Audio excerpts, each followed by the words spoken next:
जय श्री कृष्ण चैतन्य प्रभु नित्यानंद श्री अद्वैत गदाधर श्रीवासादि गौर भक्तवृंद जय Shri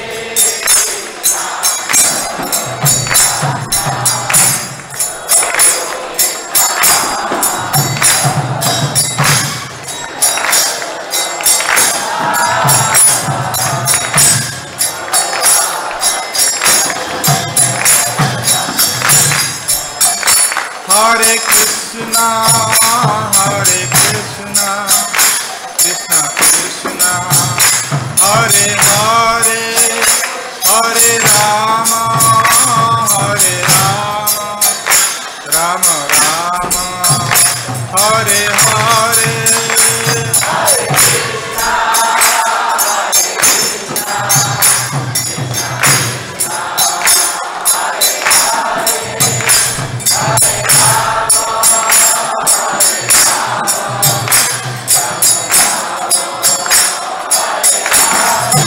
Hare Krishna, Hare Krishna, Krishna Krishna, Hare Hare, Hare Rama, Hare Rama, Rama Rama, Hare Hare.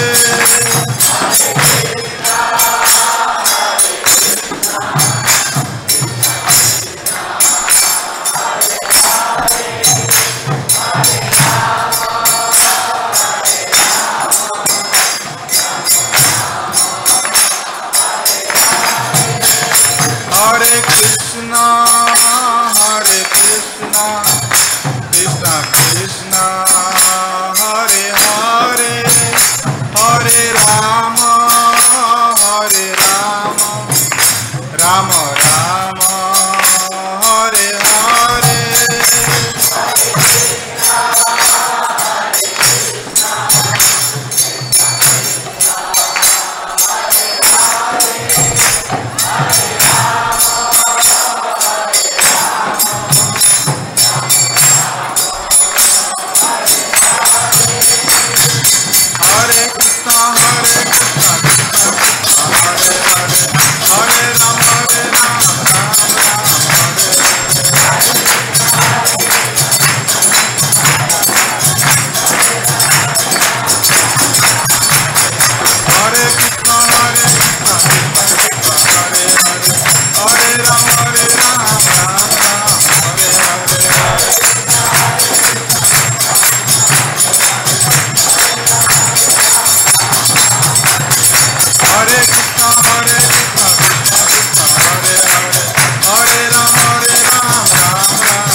Jaya Pancha Tattva, Jaya Pancha Tattva, Pancha Tattva.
Vishnupad अष्टोत्तर शतक श्री श्रीमद अभयचरण अरविंद भक्तिवेदांत स्वामी श्रील प्रभुपाद की, जगत गुरु श्रील प्रभुपाद की जय, राधा माधव अष्टविंद की, पंचतत्व की जय, श्री नृसिंहदेव प्रहलाद महाराज की जय, गंगा मैया जमुना मैया की जय, मायापुर धाम की, वृंदावन धाम की जय, श्री श्री जगन्नाथ पुरी क्षेत्र धाम की, समवेत भक्त वृंद की जय, निताई गौर प्रेमानंदे।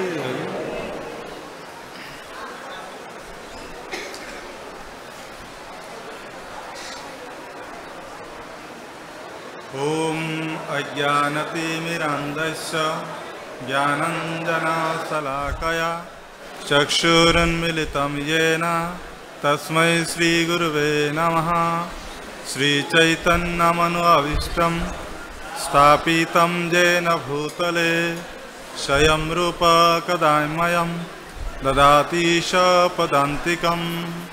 वन्दे अहं श्रीगुरु श्रीयुतपदकमलं श्रीगुरुन् वैष्णवांश्च श्रीरूपं साग्रजातं सहगण रघुनाथन्वितं तं सजीवं स्वाधीतं सवधूतं परिजनसहितं कृष्णचैतन्यदेवं श्रीराधाकृष्णपादान् सहगण ललिता श्रीविशाखान्वितांश्च। नमोऽयं विष्णुपादाय कृष्णप्रेष्ठाय भूतले श्रीमते भक्तिवेदांत स्वामिनीति नामिने।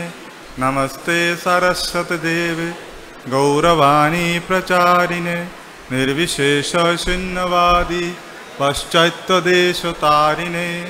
नमो महावदन्नाय कृष्ण प्रेम प्रदायते कृष्णाय कृष्ण चैतन्य नाम्ने गौरत्से नमः।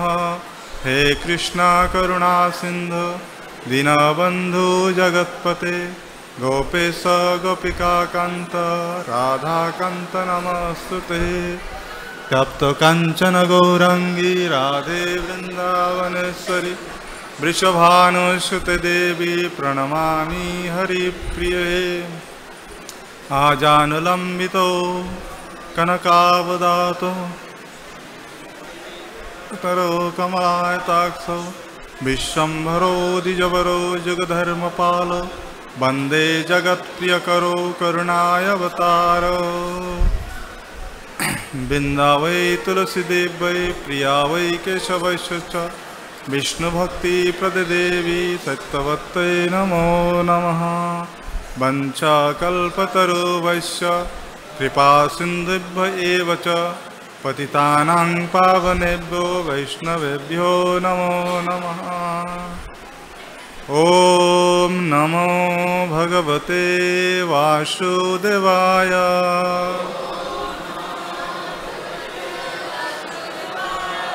ओम नमो भगवते वासुदेवाय।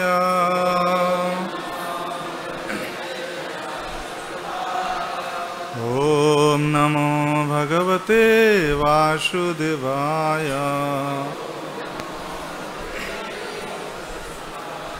मूकं करोति वाचालं पङ्गुं लङ्घयते गिरिं यत्कृपातमहं वन्दे श्रीगुरु दीनतारिणं। परमानन्दमाधव श्रीचैतन्य ईश्वरं। हरि ओम तत्सत्।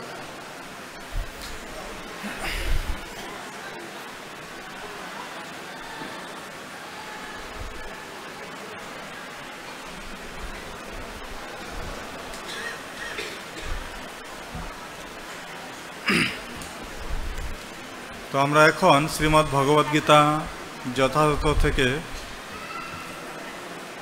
কর্মযোগ তৃতীয় অধ্যায়ের ৩৫ নম্বর শ্লোক থেকে আমরা পাঠপূর্বক শ্রবণ করব। তো আমি প্রথমে শ্লোকটি বলবো, আমার সঙ্গে আপনারা সকলে বলার চেষ্টা করবেন। শ্রেয়ান স্বধর্ম বিগুণ পরধর্মাৎ সনুষ্ঠিতাৎ स्वधर्मे निधनं श्रेयः परधर्म भयावह। श्रेयांश धर्म विगुण परधर्मात् सनुष्ठितात् सधर्मे निधनं श्रेयः परधर्मो भयावहः श्रेयांश धर्म विगुण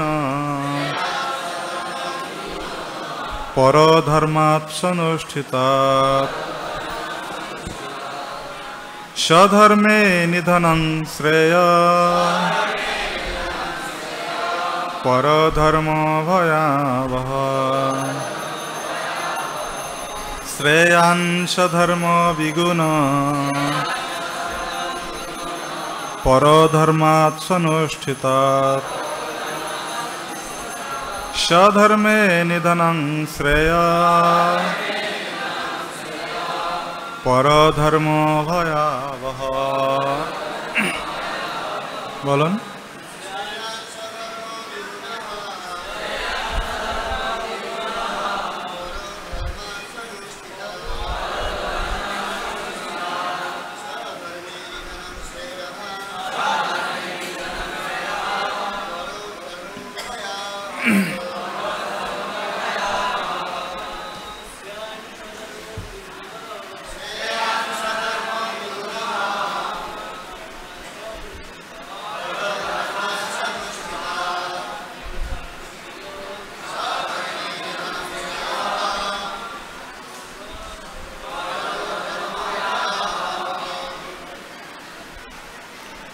और क्यों श्रेयांश धर्म विगुण परधर्म सनुष्ठितात् सधर्मे निधनं श्रेयः।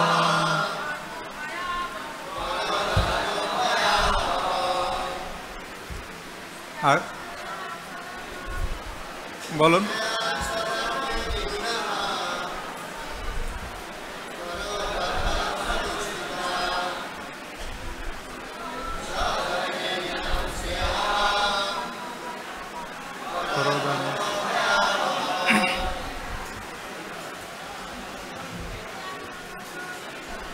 श्रेयांश धर्म विगुण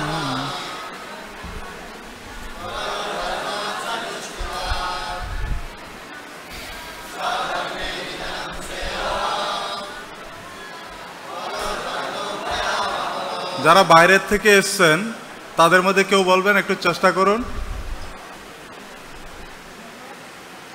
একটু জোরে বলবেন, চেষ্টা করুন।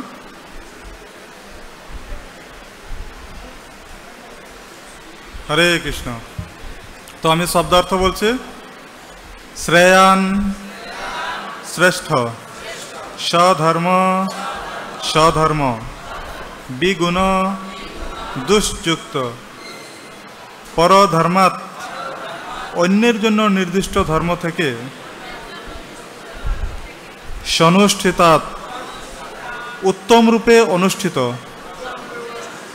সধর্মে সধর্মে, নিধনম নিধন, শ্রেয়ঃ ভালো, পরধর্ম অন্যের ধর্ম, ভয়াবহ বিপজ্জনক। গীতার গান। নিজ ধর্ম শ্রেয় জান, পর ধর্ম অপেক্ষা, ভগবৎ সেবা লাগি কর্মযুগ শিক্ষা, সধর্মে নিধন ভালো, নহে পর ধর্ম, ভালো করি বুঝো তুমি এই গুরু মর্ম। অনুবাদ। সধর্মের অনুষ্ঠান দুষ্যুক্ত হলেও উত্তম রূপে অনুষ্ঠিত পরধর্ম থেকে উৎকৃষ্ট। স্বধর্ম সাধনে যদি মৃত্যু হয় তাও মঙ্গলজনক, কিন্তু অন্যের ধর্মের অনুষ্ঠান করা বিপজ্জনক।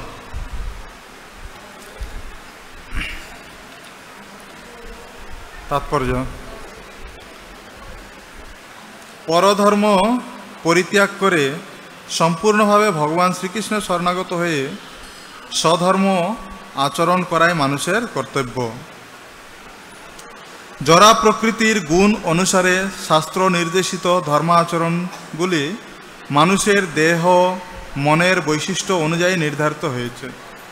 যে সদ্গুরু যে আদেশ দেন তাই হচ্ছে পারমার্থিক কর্তব্য।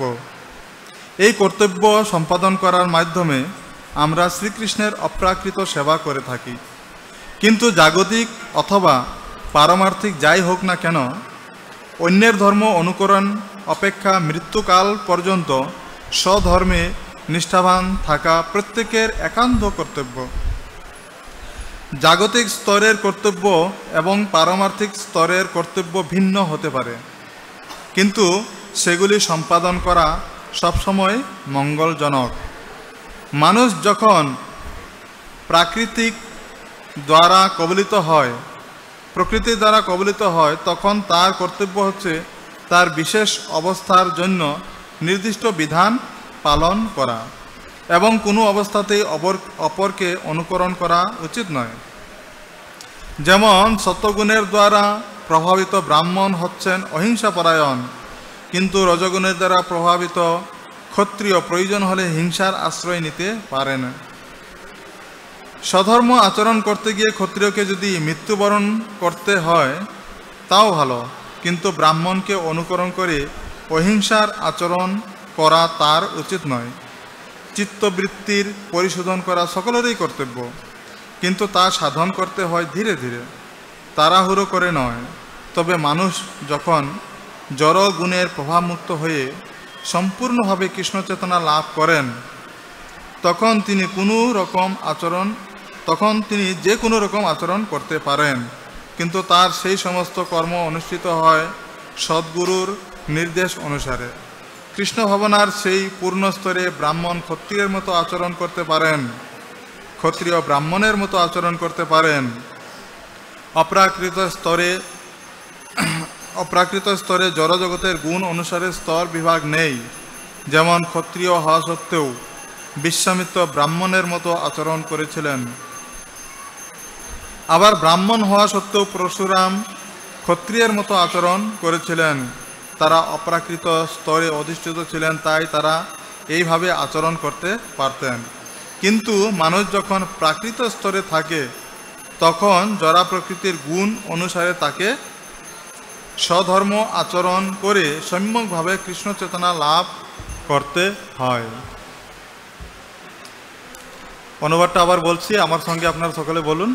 স্বধর্মের অনুষ্ঠান দুষ্যুক্ত হলেও উত্তম রূপে অনুষ্ঠিত পরধর্ম থেকে উৎকৃষ্ট।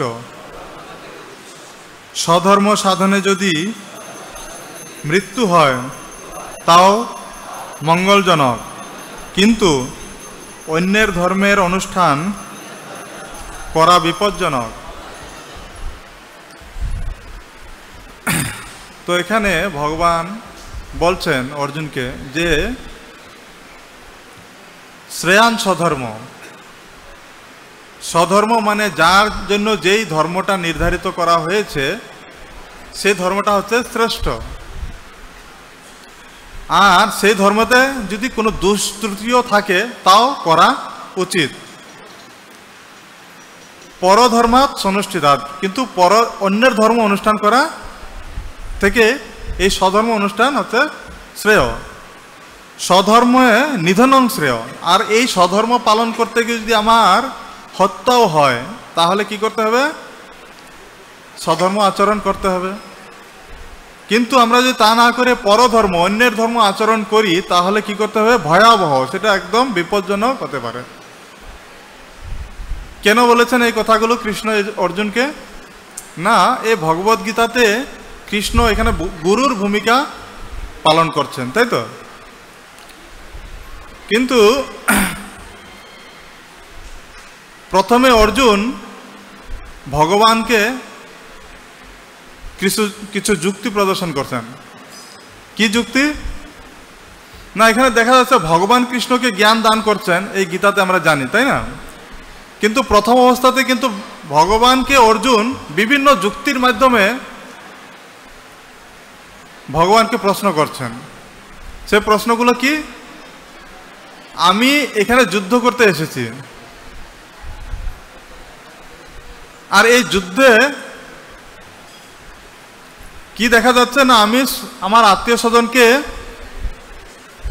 আমার বিপক্ষে যুদ্ধ করতে দেখছি, তো এই অবস্থায় আমার যুদ্ধ করা আমি সমুচিত মনে করি না। কেননা এই যুদ্ধ অনুষ্ঠানে অনেক প্রজাদের হত্যা করা হবে, ঠিক তো? যদি প্রজাদের হত্যা করা হয় তাহলে কি হবে? যুক্তি প্রদর্শন করছেন, কুলক্ষয় হবে। আর এই কুলক্ষয় হলে কি হবে?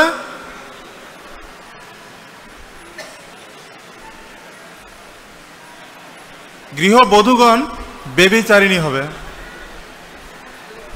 আর গৃহবধূগণ যখন ব্যভিচারিণী হবে তখন কি হবে? অবাঞ্ছিত সন্তান উৎপাদন হবে, বর্ণসংকর উৎপাদন হবে। আর প্রবীণ যে প্রজাদের প্রবীণ প্রজারা বিনষ্ট হয়ে যাবে। এবং যখন বর্ণসংকর উৎপাদন হবে তখন কি হবে? পিণ্ডদান ক্রিয়া সুষ্ঠুভাবে সম্পাদন হবে না। আর ধীরে ধীরে এই পিণ্ডদান ক্রিয়া লুপ্ত প্রায় হয়ে যাবে। আর যখন পিণ্ডদান ক্রিয়া লুপ্ত প্রায় হবে তখন কি হবে? আমাদের পূর্বপুরুষগণ নরকগামী হবে। তো এইভাবে এই সমস্ত অধর্ম এবং পাপ আচরণের জন্য দোষী কে হবে? কে দোষী হবে? অর্জুন, ঠিক তো? অর্জুন, কেননা অর্জুন এই যুদ্ধে মুখ্য ভূমিকা পালন করছেন। তো যদি আমি এই পাপ আচরণগুলো করি তাহলে কি হবে? আমরা অধর্মে অভিভূত হব আর আমাদের পূর্বপুরুষগণ সকলে নরকগামী হবে, তার জন্য আমি দায়ী থাকব। তো এখানে বলা হয়েছে যে তখন অর্জুন এখানে একটা একটা করে তাকে ভগবান শ্রীকৃষ্ণ অর্জুনকে একটা একটা করে উত্তর দিচ্ছেন। তো এখানে ভগবান বলছেন যে শ্রেয়ান স্বধর্ম বিগুণ। স্বধর্ম মানে কি ধর্ম? ভগবান শ্রীকৃষ্ণ এই চতুরাশ্রম এবং চতুর্বর্ণ সৃষ্টি করেছেন, তো সেটাকে বলা হয় যে বর্ণা আশ্রম ধর্ম।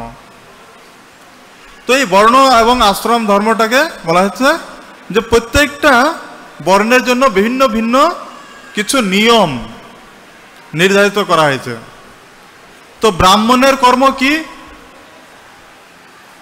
ব্রাহ্মণের কর্ম হচ্ছে যজন যাজন, পঠন পাঠন, দান প্রতিগ্রহণ।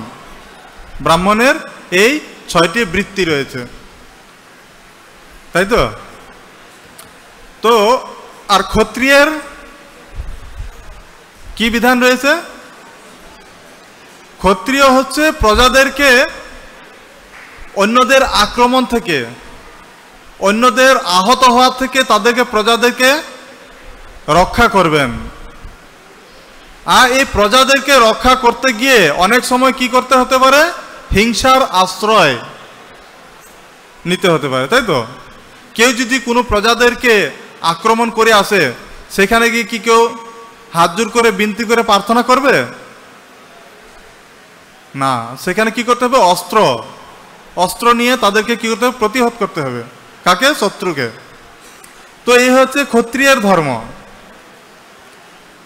আর বৈশ্যদের ধর্ম কি? কৃষি, গোরক্ষা, বাণিজ্য, এই সমস্ত হচ্ছে বৈশ্যদের ধর্ম। আর শূদ্রদের ধর্ম কি? এই যে 3টা শ্রেণীর বর্ণ আছে তাদের সেবা করা। তো এইভাবে এই বর্ণাশ্রম ধর্ম নির্ধারিত হয়েছে। তো এই বর্ণাশ্রম ধর্ম পালন করতে গিয়ে যদি কোনো ধরনের দোষ যুক্ত দেখা যায়, তো ভগবান অর্জুনকে বলছেন যে তুমি হচ্ছে কি? ক্ষত্রিয়, তোমার কর্তব্য হচ্ছে যুদ্ধ করা। আর তুমি যদি যুদ্ধ থেকে পলায়ন করে তুমি ভিক্ষাবৃত্তি করতে চাও, সেটা ক্ষত্রিয়ের ধর্ম নয়, তাই তো? যদি তুমি এই ধরনের আচরণ করো তাহলে কি হবে? দেশের প্রজা সংকটের বিপদে মুখে পড়বে। তাহলে এত কোটি কোটি যে প্রজাদের সংকটের জন্য কে দায়ী থাকবে? রাজা দায়ী থাকবে, তাই তো? তো সেই জন্য তোমার উচিত এই যে দুশ্চরিত্র দুর্যোধন, যিনি পাপাচারী, সেই পাপাচারী রাজা দুর্যোধনকে হত্যা করে তোমাকে কি করতে হবে? রাজ সিংহাসনে অধিষ্ঠিত হতে হবে, আর সুষ্ঠুভাবে এই রাজ্য শাসন করতে হবে। তাহলে কি হবে? প্রজারা তোমার প্রতি সন্তুষ্ট হবে। তো এটা হচ্ছে স্বধর্ম, বোঝা গেল? আর এই স্বধর্ম আচরণ না করে তুমি পরধর্ম অনুষ্ঠিত করলে কি হবে? ভয়ানক পরিস্থিতি হবে। আস্তে আস্তে আমাদের ধর্মগুলো লুপ্তপ্রায় হয়ে যাবে আসরিক ভাবাপন্ন যে সমস্ত রাজাদের দ্বারা। তো তাই এখানে ভগবান কৃষ্ণ অর্জুনকে এই কথা বলেছেন। তো অনেক সময় দেখা যায় যে কৃষ্ণ ভক্তি অনুশীলন করার সময় আমরা কি হই? আমাদের কর্তব্য থেকে আমরা অনেক সময় দুর্বলতা জনিত কারণে, অবহেলা জনিত কারণে আমরা অনেক সময় কি করি? পিছিয়ে পড়ি, তাই তো?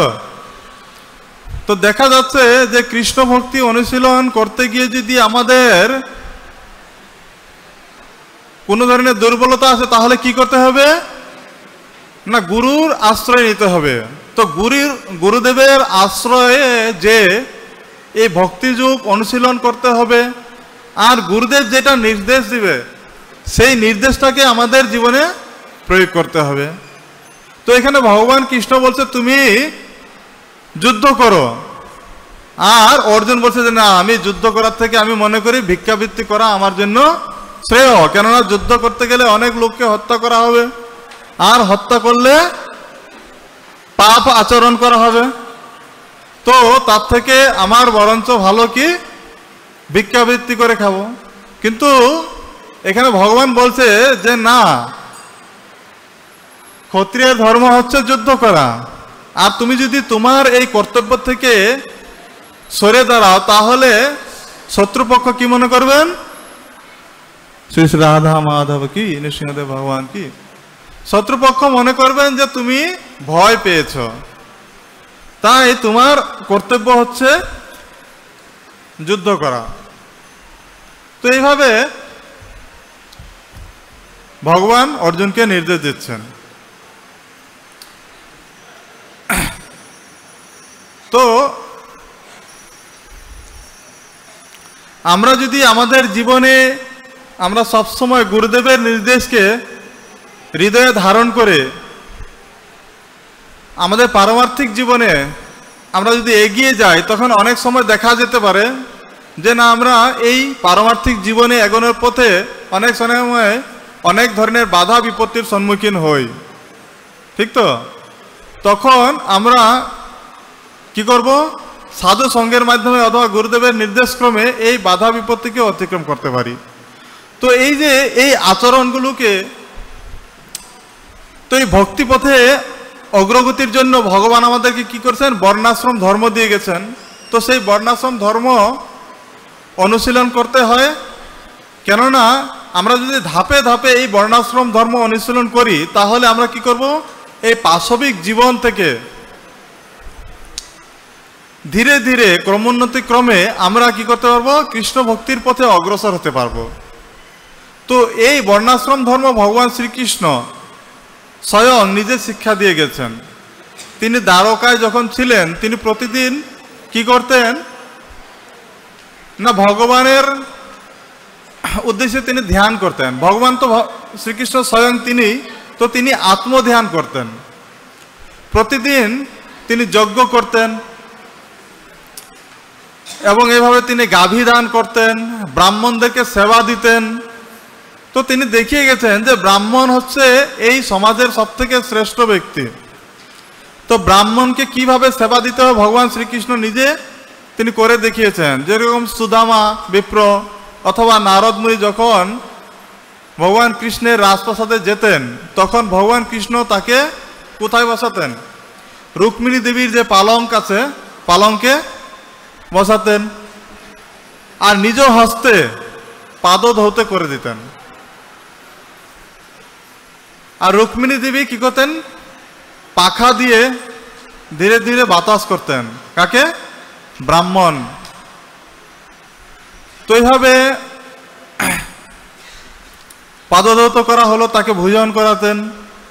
তো এইভাবে ভগবান শ্রীকৃষ্ণ স্বয়ং এই ধরনের তিনি কি করে গৃহস্থ ধর্ম পালন করতে হয় তা তিনি দেখিয়েছেন। তো এইভাবে আমরা দেখতে পাই শ্রী চৈতন্য মহাপ্রভু এখানে এসেছেন কিসের জন্য? না এই ভগবানের থেকে যে আমরা বিমুখ হয়ে গিয়েছি, তো সেই কথা স্মরণ করিয়ে দেওয়ার জন্য।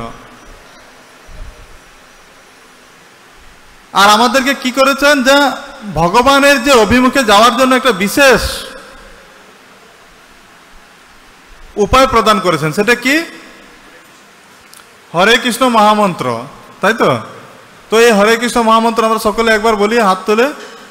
হরে কৃষ্ণ কৃষ্ণ কৃষ্ণ হরে হরে, হরে রাম রাম রাম হরে হরে। তো বলা হয়েছে যে এই নাম, এই হরিনাম হচ্ছে কলিযুগের একমাত্র উদ্ধারের উপায়। তো এই হরিনাম প্রদান করার জন্য শ্রী চৈতন্য মহাপ্রভু স্বয়ং, যিনি ভগবান শ্রীকৃষ্ণ, এই যুগে আবির্ভূত হয়েছেন। আর সে কোথায় আবির্ভূত হয়েছিলেন? এই মায়াপুর ধামে। তো তিনি কি করেছেন? হরিনাম মহামন্ত্র আমাদেরকে দান করেছেন।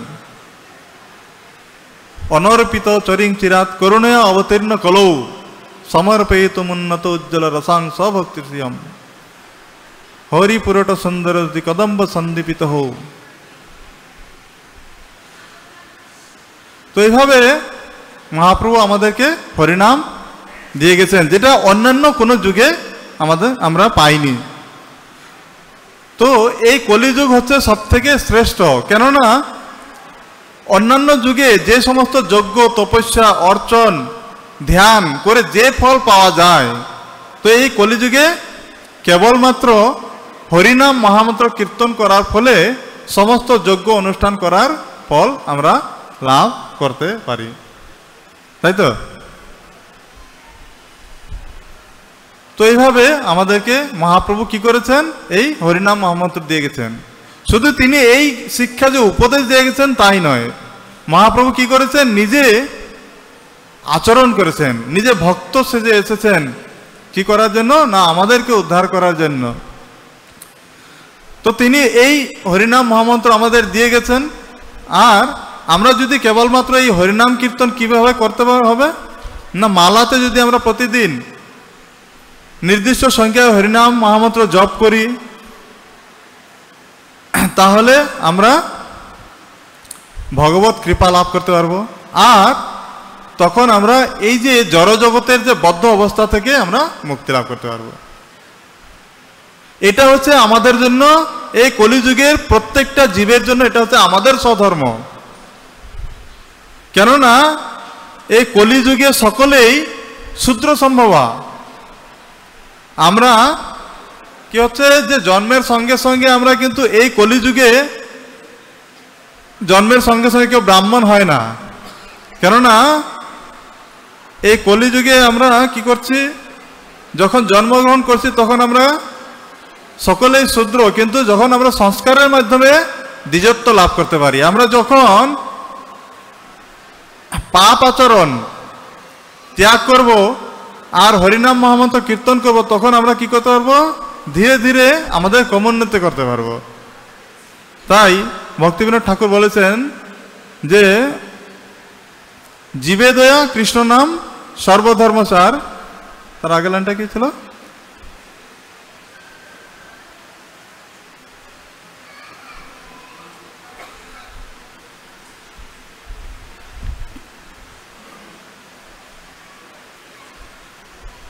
কৃষ্ণ নাম করো ছাড়ি অনাচার, জীবে দয়া কৃষ্ণ নাম সর্বধর্মসার, তাই তো? তো এইভাবে যদি আমরা কি করি? অনাচার ত্যাগ করে কি কৃষ্ণ অনুশীলন করি। তো অনাচার বলতে কি বোঝানো হচ্ছে? না অনাচার মানে হচ্ছে সমস্ত রকমের যে দুষ্কর্ম, আর জীবে দয়া মানে সমস্ত রকমের জীবের প্রতি দয়া। আমরা মানুষের প্রতি প্রেম করছি, কিন্তু আমরা যদি আমিষ আহার করি তাহলে জীবের প্রতি এটা হিংসা হয়, তাই তো? তো এই জীবে দয়া কৃষ্ণ নাম সর্বধর্মসার। কৃষ্ণেরও সংসার করো চারি অনাচার, জীবে দয়া কৃষ্ণ নাম সর্বধর্মসার। তো আমরা কি করতে হবে? কৃষ্ণের নাম করতে হবে, কৃষ্ণের সংসার করতে হবে। কৃষ্ণের সংসার মানে সকলের প্রতি সমভাবাপন্ন, সকলের প্রতি প্রেম করা। তো এই নয় যে আমি কাউকে ভালোবাসবো কিন্তু আমি মাংস আহার করব, তাহলে জীবে দয়া হলো? কখনোই নয়। তো এই জন্য কি করতে হবে না, আমরা অনাচারগুলোকে ছাড়তে হবে, যে সমস্ত জিনিস আমাদের ভক্তি জীবনের জন্য প্রতিবন্ধক। এই প্রতিবন্ধকতা কিসের থেকে আসে? অনাচার থেকে আসে। তো আমরা অনাচার ত্যাগ করে যদি আমরা কৃষ্ণ নাম করি তাহলে আমাদের ক্রমবর্ধমান হবে, আমরা ধীরে ধীরে কৃষ্ণ ভক্তির পথে অগ্রসর হতে পারবো, আর আমরা এই ত্রিতাপ দুঃখ থেকে ধীরে ধীরে মুক্ত হতে পারবো। আর যখন আমরা এই জীবনের শেষে আমরা ভগবানের কাছে ফিরে যাব, তো আমরা হচ্ছে প্রত্যেকেই ভগবানের অংশ বিশেষ। ভগবান বলেছেন যে মাময় বংশ জীবলোকে জীবভূত সনাতন। এই যে জীব জড়জগতে সমস্ত জীব রয়েছে, বিভিন্ন ব্রহ্মাণ্ডে যে বিভিন্ন জীব রয়েছে, সকলে কি মাময় বংশ, সকলে আমার অংশ, জীবভূত সনাতন। আর এই জীব সনাতন, অনাদি কাল থেকে এরা এই জগতে কি করছে? দুঃখ কষ্ট ভোগ করছে। জীবভূত সনাতন মনষষ্ঠানি ইন্দ্রিয়ানি প্রকৃতি স্থানী করসতি। মন সহ 6টি ইন্দ্রিয় রয়েছে, তাই তো? তো মনষষ্ঠানি ইন্দ্রিয়ানি প্রকৃতি স্থানী করসতি।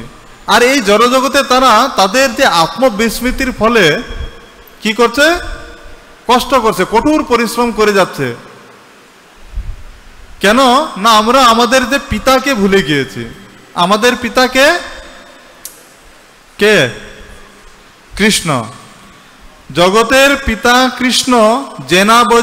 জেনা ভজে বাপ, পিতৃদ্রোহী পাতকীর জন্মে জন্মে তাপ। আর এই তাপটা কি? ত্রিতাপ ক্লেশ। তো এই ক্লেশ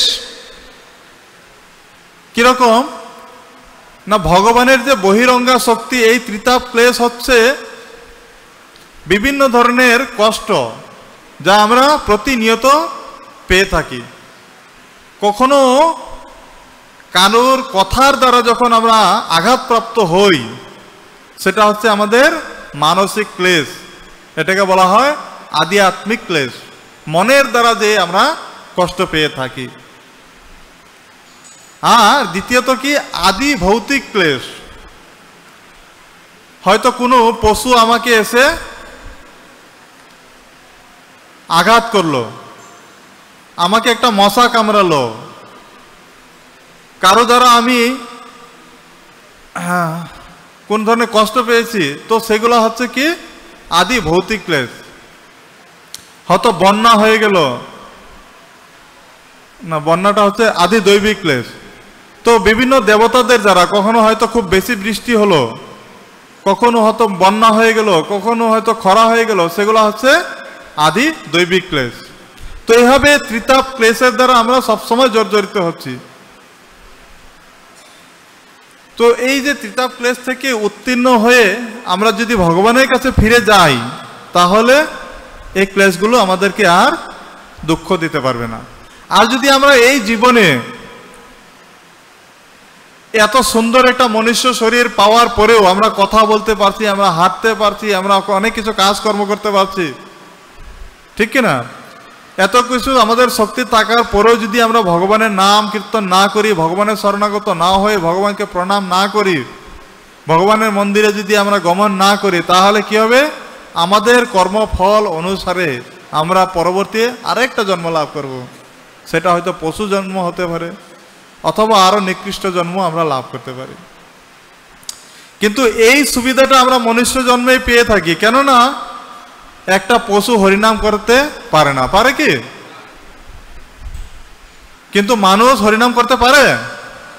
কিন্তু কাউকে যদি বলা হয় হরে কৃষ্ণ বলুন, ঠিক আছে, কিন্তু হরে কৃষ্ণ সে বলতে পারে না। কেননা বলা হয়েছে যে যারা অত্যন্ত পাপী লোক তাদের মুখ দিয়ে হরিনাম বের হয় না। তারা হিন্দি সিনেমার গান গেতে পারবে, কিন্তু যদি বলা হয় একটু হরে কৃষ্ণ বলুন, বলি তো এরা মানে বলতে চায় না। তো ঠিক সেরকম ভাবে যে এই মনুষ্য জীবনে একটা পশু কি এখানে এসে ভাগবত কথা শুনতে পারবে? কিন্তু আমরা মানুষেরা সবকিছুই নিজে করতে পারি। তো এই মানুষ হচ্ছে সর্বশক্তিমান অন্যান্য পশুদের তুলনায়। যদিও হাতির মতো আমরা বড় নই, হাতির মতো আমাদের শক্তি নেই, কিন্তু একটা হাতি কি সে ধানের চাষ করে সে খেতে পারবে? সে শস্য উৎপাদন করতে পারবে? পারবে না। তাকে কে পরিচালনা করছে? মানুষ। তো সব থেকে যে বড় জন্তু হাতি, তাকে কে পরিচালনা করছে? মানুষ পরিচালনা করছে। তো হাতির থেকে মানুষ সর্বশক্তিমান কিনা? তো এইভাবে আমরা বুদ্ধির দ্বারা, জ্ঞানের দ্বারা আমরা হচ্ছি সমস্ত জীবের থেকে শ্রেষ্ঠ। তো এই শ্রেষ্ঠ জীবের তখনই সার্থকতা হবে যখন আমরা নিজেকে আত্ম উপলব্ধি করতে পারবো যে আমরা প্রকৃতপক্ষে কে। তো প্রথম কর্তব্য হচ্ছে কি, আমি কে সেই জিনিসটা জানা। আর এই জড় জগৎ, আমি এই জগতে যে আছি, এই জগৎটা কিভাবে সৃষ্টি হয়েছে, এই জগতে আমার কাজ কি, আর এই জগৎটা যে সৃষ্টি করেছেন উনি কে। তো এটাকে বলা হয়েছে যে ব্রহ্ম, অর্থাৎ ব্রহ্ম জিজ্ঞাসা। প্রথম হচ্ছে আমি কে, এই প্রকৃতি কি, আর এই প্রকৃতি বা এই প্রকৃতির যে নিয়ন্তা, প্রকৃতির সৃষ্টিকর্তা তিনি কে। তো এটাকে বলা হয়েছে যে আত্ম উপলব্ধি বা অর্থাৎ ব্রহ্ম জিজ্ঞাসা। তো এইভাবে আমরা যদি যখন এই সর্বশ্রেষ্ঠ জীব হয়ে যদি আমরা এই ব্রহ্ম জিজ্ঞাসার অনুসন্ধান না করি, আর ভক্তি জীবনে যদি আমরা প্রবেশ না করি, তাহলে আমাদের যে অনন্ত কাল ধরে আমরা কি করতে থাকবো? এই জড়জগতেই পরিভ্রমণ করতে থাকবো। কখনো কীট, কখনো পতঙ্গ, কখনো গাছ, কখনো পাথর, এভাবে আমাদের এই জড়জগতে কি করতে, অনন্ত কাল ধরে ভ্রমণ করতে থাকতে হবে। তো এই জন্য ভগবান শ্রীকৃষ্ণ কি করেছেন? জীবের করুণা করার জন্য, জীবের প্রতি করুণা প্রদর্শন করে ভগবান শ্রীকৃষ্ণ কি করেছেন? তার যে সন্দেহ, তার বার্তা আমাদের কাছে পাঠিয়েছেন। সেই বার্তা হচ্ছে শ্রীমদ্ ভগবদ গীতা। তো এই শ্রীমদ্ ভগবদ গীতা যদি আমরা অধ্যয়ন করি, তাহলে আমরা কি জানতে পারবো? কি জানতে পারবো? এই তিনটা প্রশ্ন, আমি কে, প্রকৃতি কি, আর এই যে প্রকৃতির নিয়ন্তা তিনি কে। তো এটা হচ্ছে এই ভগবদ গীতাতে 5টি মূল বিষয় আলোচনা করা হয়েছে: জীব, ঈশ্বর, প্রকৃতি এবং জীব, ঈশ্বর, প্রকৃতি, কাল এবং কর্ম। নৃসিংহদেব ভগবান কি। তো এই যে জীব হচ্ছে, আমরা জীব, তারপরে হচ্ছে ঈশ্বরকে, ঈশ্বর হচ্ছেন ভগবান শ্রীকৃষ্ণ, যিনি এই সমস্ত কিছুর নিয়ন্তা। জীব, ঈশ্বর, প্রকৃতি যেটা হচ্ছে ভগবানের সৃষ্টি, কাল, অনন্ত কাল, আর এই কালের যে ঘূর্ণিপাকে ভরে আমরা কি করছি? সবসময় আবর্তিত হচ্ছি। কাল এবং কর্ম। তো সেই কর্ম কি? রাধা মাধব কি। তো এই আমাদের কর্ম, আমরা হচ্ছি নিজ কর্ম দোষে এই ভবার্ণবে হাবুডুবু খাচ্ছি, তাই তো? সবজীব হইল পার, প্রেমের বাতাসে পড়িয়া রহিল লোচন আপনারও দোষে। লোচন দাস ঠাকুর এই আমাদের জন্য এই কীর্তন বলে গেছেন, এই দুটি এই পদ গেয়ে গেছেন। তো সবজীব হইল পার, সব জীব পার হয়ে গেছে, কিন্তু আমরা আমাদের কর্মের মাধ্যমে আমরা এখনো এই জড়জগতে হাবুডুবু খাচ্ছি। তো তাই ভগবান শ্রীকৃষ্ণ কি করেছেন, আমাদের জন্য তার বার্তা কিসের মাধ্যমে দিয়ে গেছেন? ভগবত গীতার মাধ্যমে। আর যদি আমরা এই ভগবত গীতা অধ্যয়ন করি তাহলে কি হব না, আমাদের যে পরিচয় আমরা লাভ করতে পারবো, আর ভগবানের বিষয়ে আমরা জানতে পারবো। ভগবান কিভাবে সন্তুষ্ট হয়, ভগবানকে সন্তুষ্ট করার মাধ্যম আমরা কিসের মাধ্যমে জানতে পারবো? ভগবত গীতাতে। তো এই ভগবত গীতাতে যে উত্তরোত্তর মানুষ কিভাবে তার আধ্যাত্মিক জীবনে অগ্রগতি করতে পারে তার শিক্ষা দিয়ে গেছেন। তো এই আধ্যাত্মিক জীবনে আমরা যদি আস্তে আস্তে অগ্রগতি করতে চাই তাহলে কি করতে হবে? আমাদেরকে শ্রীমদ্ ভগবত গীতা অধ্যয়ন করতে হবে, ঠিক?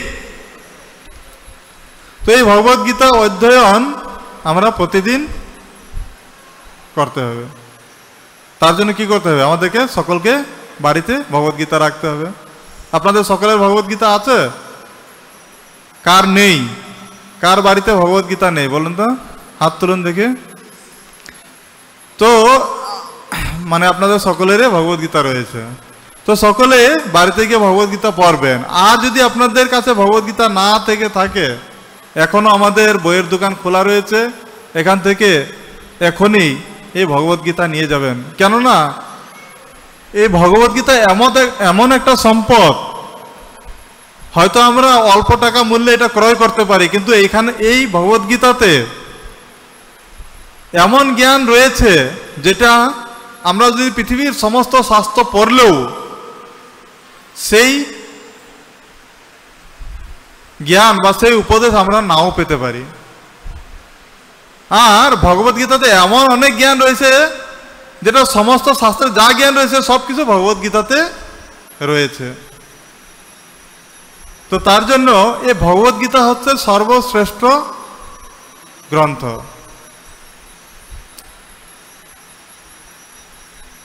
তাই আমাদের সকলেরই কর্তব্য হচ্ছে শ্রীমদ্ ভগবত গীতার অধ্যয়ন করা, আর আমাদের আধ্যাত্মিক জীবনে প্রবেশ করার জন্য এটা হচ্ছে সবথেকে সহজ, সুলভ এবং আমাদের একমাত্র প্রয়োজনীয় গ্রন্থ। শ্রীমদ্ ভগবত গীতা যথাযথ কি জগৎগুরু শ্রীল প্রভুপাদ কি। কারো কোনো প্রশ্ন বা মন্তব্য থাকলে বলতে পারেন, যে কিছু বিষয় বলা হলো তার মধ্যে থেকে। হরে কৃষ্ণ কৃষ্ণ কৃষ্ণ হরে হরে, হরে রাম রাম রাম হরে। শ্রীমদ্ ভগবত গীতা কি জগৎগুরু শ্রীল প্রভুপাদ কি, সমবেত ভক্তবৃন্দ কি জয়। নিতাই গৌর প্রেমানন্দে হরি।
Hare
Hare